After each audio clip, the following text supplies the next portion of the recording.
Welcome back to the BJack 70 show. I'm your host, Brandon Jackson, and this is a basketball episode. We're talking all about the Cavs. It's a Cavs heavy episode. We'll talk about the Browns on Friday night, or excuse me, Friday morning when it'll drop later in the week. The schedule is dropping on Thursday night, so we'll talk everything Browns on Friday. But today, Tuesday, as you're watching this, I'm recording this right after the game. Cavs won. They tied up the series 2-2 with the Detroit Pistons. One on Monday night, one on Saturday afternoon, and let's talk about it. Before we get into it, just want to say thank you. Thank you to all the new subscribers, all the new viewers. Appreciate you being here. If you're not one of those new subscribers, go ahead and hit that like button. Go ahead and hit the subscribe button and join the community. We're having fun over here. But to talk about the Cavs, Donovan Mitchell. It starts the analysis of this game starts and ends with Donovan Mitchell. Donovan Mitchell went absolutely nuclear, okay? Absolutely nuts. We're just going to have to be 100% real about it.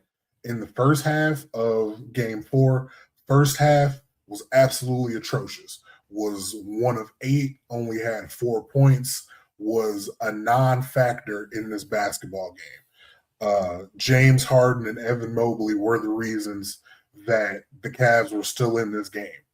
Donovan was not pulling his weight. And it was all over social media, all over Twitter. Everybody's saying that Donovan is, he clearly didn't have it in the first half. And it was going to be an uphill battle if that is the performance that he was going to give us in the second half. But luckily for Cleveland, for Cavs fans everywhere, he found it. He absolutely found it. To the tune of 39 points in the second half. Tied for most playoff second half points ever in the playoffs. Donovan Mitchell absolutely went crazy. The jumper was working, so he was hitting threes, he was hitting jump shots, but the thing with Donovan Mitchell, he was absolutely getting to the basket with ease. Every trip down, he did exactly what he wanted to do. He got around Detroit Pistons defenders, got to the paint, and did what he wanted. If he wanted to shoot a floater, he shot a floater. If he thought he could get the foul, he drew a foul. If he thought he could pass it off, if he thought he could dump it off, he dumped it off. He did exactly what he set out to do every trip down in the second half, and that's the Donovan Mitchell that we need if we're going to continue to win games in this series and hopefully moving forward in this 2026 playoffs. That it was absolutely incredible to watch. Absolutely stunning performance. Even with how bad he was in the first half, given what he did in the second half and given the magnitude of this game, if they go down 3-1, they're not winning. So to keep it 2-2, the magnitude of this game, that has to be Donovan Mitchell's best game as a Cav. It has to be. It's definitely James Harden's best game as a Cav. And Evan Mobley, let me pull up the box score real quick. Evan Mobley had 17 points, 8 rebounds, 5 assists, 3 steals, 5 blocks. And that brings me to my next point. Evan was doing everything. This specific game, let me go back to the box score. This specific game is the dream that you had, the blueprint that you had when you trade for James Harden. When you have the roster that you have, this is what you were thinking of when you put these pieces together. Donovan Mitchell, 43 points. James Harden, 24 points, 11 assists, 4 steals. He was playing defense today. How many turnovers did James have? 2 turnovers. Love it. And like I said, Evan Mobley, 17, 8, 5, 3, and 5. That is the specific game that you envision when you envision the Cavaliers as at their ideal selves. Donovan, number one scorer, filling the bucket up. James controlling the game on offense, getting the ball, facilitating where it needs to go. And then Evan Mobley just literally doing everything else. Everything else. Evan Mobley made some great plays offensively with some passes to hit open shooters.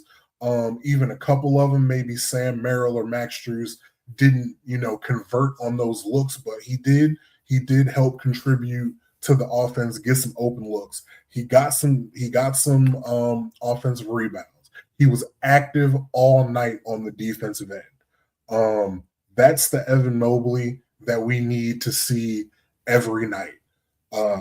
17 points will take it. 8 points will take it.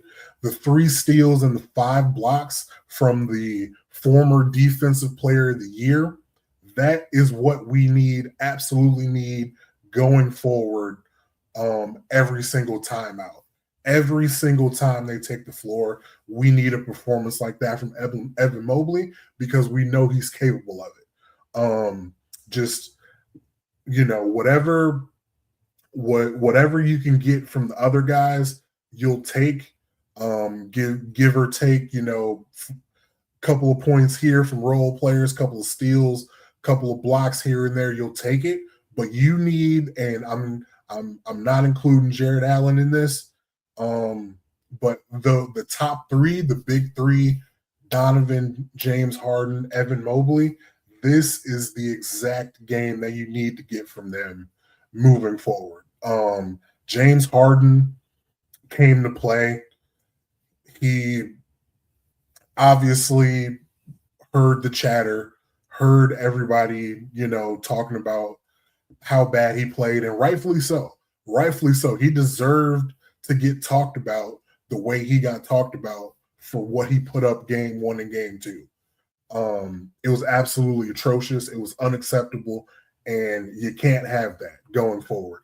Going back to Detroit, we need this James Harden. We do not need game 1 and game 2 James Harden. But today he showed why they made the trade to get rid of Darius and bring James in. Absolutely great performance. He was filling it up at the beginning, aggressive, looking for his shot, taking the 3-point shots, even in a little bit of traffic. I love that from James. Moving, going out of the first quarter and moving, through the game. Wasn't as aggressive as I would like him to be in the second. A lot of passing, but when the second half started, when we were gaining a little bit of momentum, James kind of, took that momentum into himself and got a little bit more aggressive again. But him finishing 24 and 11, that is prime James Harden performance right there. And to do it, this, like I said, this is like the Cavs could not go down 3-1. So this is a notch in the belt for James Harden against people talking about his playoff, tour date games and more turnovers than field goals and things like that. So James Harden absolutely showed up, showed out, and I'm absolutely happy with that performance. Let's talk about a couple other things. Why do we keep running Dean Wade on the court? Why is he out there? I understand I understand why he's out there. He's out there for defensive purposes. Um, he he took one shot. He was 23 minutes, 0 points, 0 for 1, one turnover. Did get 5 rebounds. He did play some good defense today. Game 4, he did. It was a good defensive performance from Dean Wade. And looking at the box score numbers, he was plus 20 for the game. So this isn't really game 4 specific, but I'm just thinking about in totality in this series and in these playoffs, Dean Wade hasn't been very good, even though he did, it was statistically by the numbers, a productive 23 minutes. Even if he didn't score any points or only got one shot up, he was where he needed to be and did what he needed to do. But I'm just so nervous about Dean Wade going forward. It doesn't feel sustainable. It feels like the bottom is just going to fall out at any time with Dean Wade being on the court. But I guess I'm not going to complain too much after game 4. It was a win. A win is a win is a win. So on that Dean Wade point with the defense, the Cavs held Cade Cunningham in check. It was a really poor game for Cade Cunningham. Talking about the plus minus, Cade was a negative 23 in 39 minutes, 19 points, 7 of 16 from the field. Not bad. 2 of 5 from 3, not bad. Only 3 free throw attempts. Keeping him off the line is paramount for our success. 6 assists, 3 rebounds, but he did have 5 turnovers. 5 turnovers is always going to be bad news for the Detroit Pistons when, Cade is really their only, I was going to say their only reliable scorer, but that would be a lie currently because Karis LeVert turned into Michael Jordan and Tobias Harris. I've never seen Tobias Harris play this well, ever. This series specifically, he's been Detroit's second best offensive player.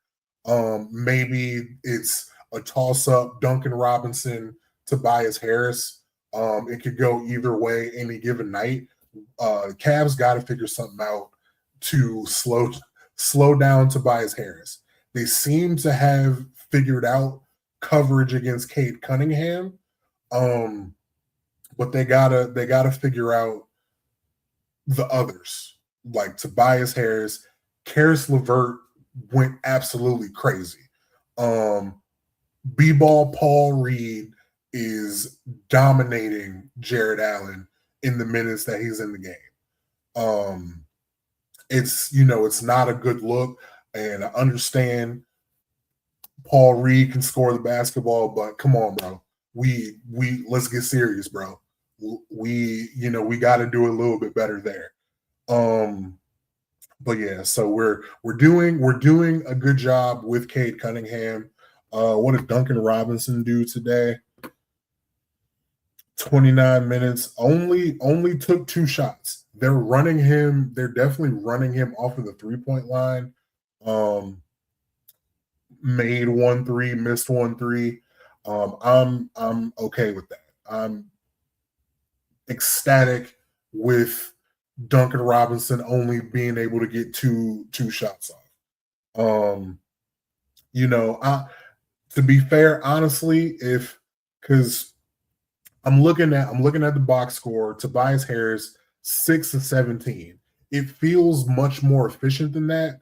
Maybe it got a little bit away from him in the fourth quarter, but it feels like 6 of 17 from Tobias for 16 points. Watching the games, it feels like he has 30. It feels like he's 12 for 12 for 30 points. So maybe I need to shut up. Maybe they're doing okay. If you can keep them at 6-17, I'll take that. I'll take that for sure. But Karis LeVert going 10-16, 3 for 6 from three. That can't happen. That can't happen. Karis LeVert was plus 15 in 31 minutes, 24 points. That can't happen. That cannot happen. Tonight, the Cavs got a great whistle. The Pistons only took 12 free throws. Cavs took 34. To their credit, they hit 30 of the 34. Jalen Tyson missed one. Donovan missed two, but he took 15. And Jared Allen missed one. Everybody, Mobley went 4 for 4. Harden 9 for 9. 30 out of 34 free throws. I'm signing up for that every time.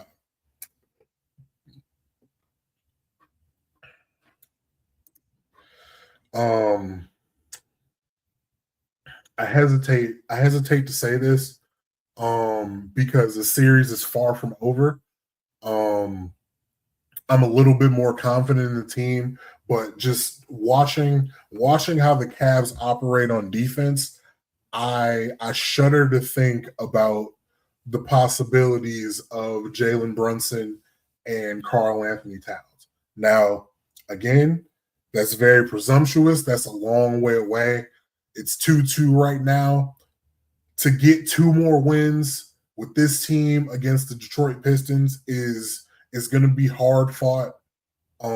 It's going to be a battle, so I can't really speak like that as of right now, but that's just something going on in the back of my head. But yeah, over this weekend, Saturday and Monday, the great 2 wins. We obviously needed to get those 2 wins. They definitely couldn't have went down 3-0 and surely couldn't. This Cavaliers team could not come back from down 3-1. They are just not consistent enough to come back from 3-1. So getting it 2-2 was absolutely paramount.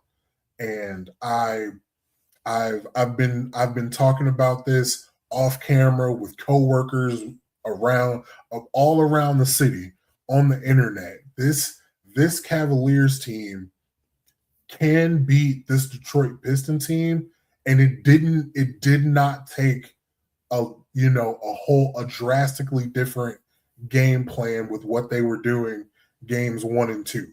They needed to stop turning the ball over every trip down. They've cut down on the turnovers.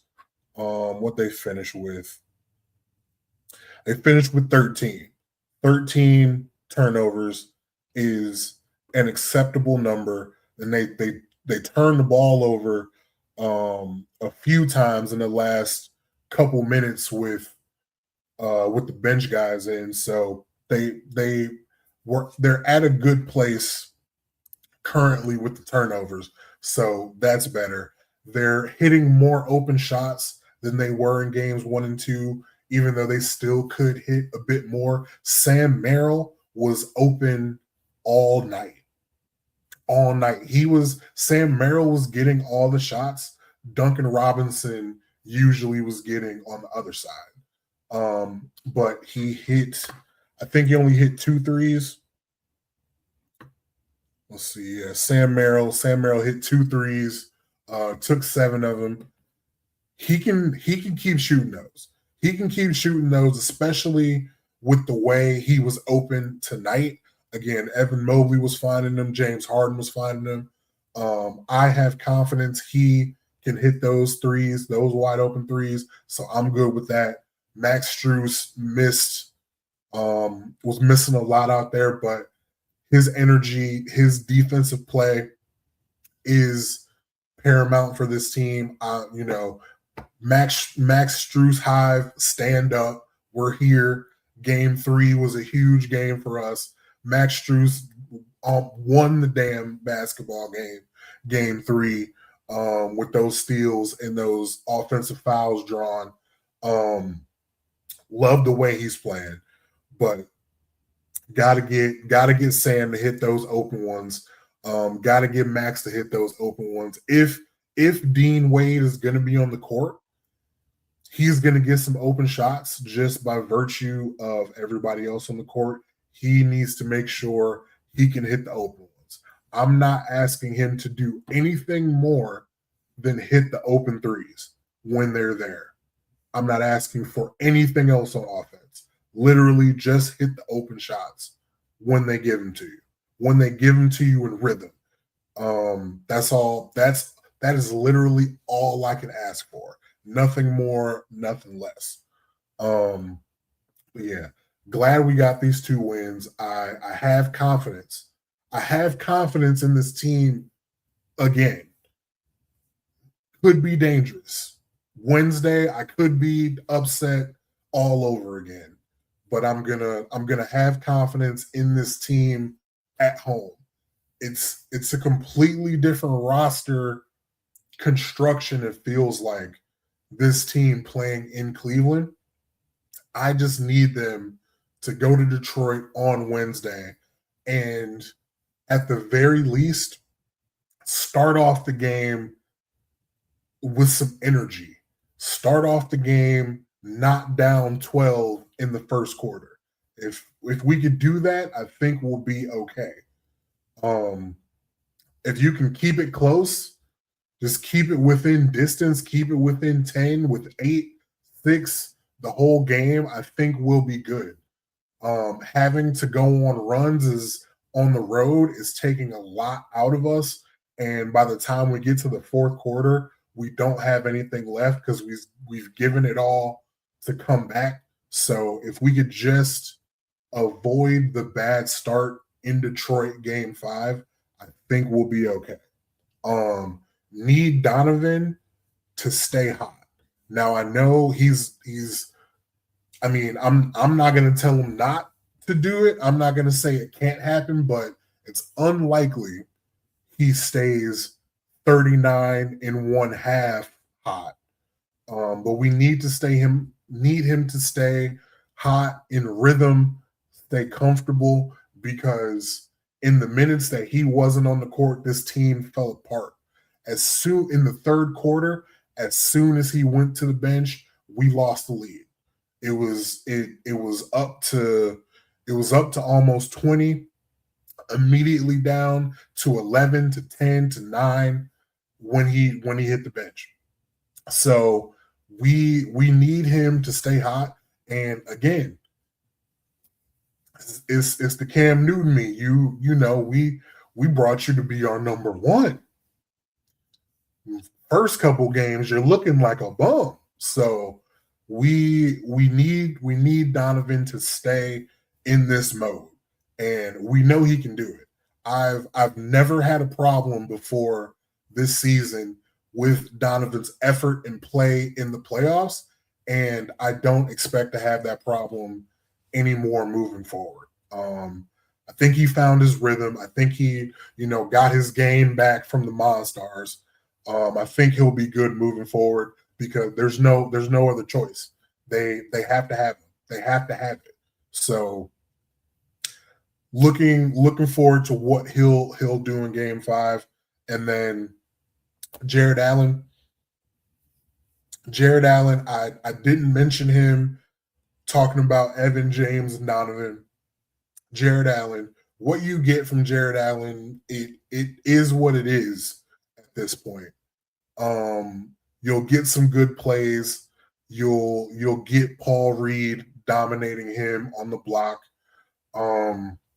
You'll get him maybe missing a layup or two because he, somebody breathed on him a little too heavy.